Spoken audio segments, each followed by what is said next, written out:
So hormones affect your height, both at puberty and when you are an old biddy, which we're all going to be if we're lucky enough.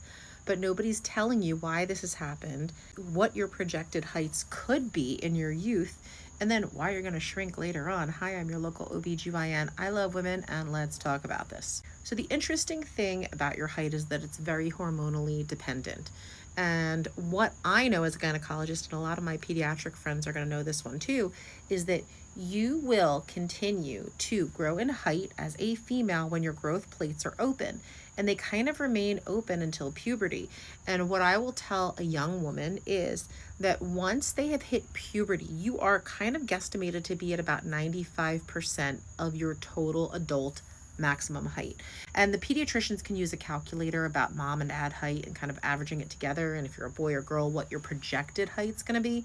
But if you truly want to know where somebody's going to land, figure out what their height was approximately when their first period started, and then extrapolate that. That was 95% of their height, and they got about 5% more of their height to grow.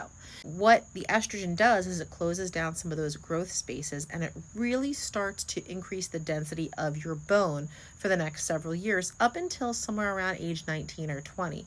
And you're kind of like in your maximum height range from then all through your adulthood into midlife. Now, it starts to change around then. This is when estrogen starts to kind of sneak down a little bit and get less.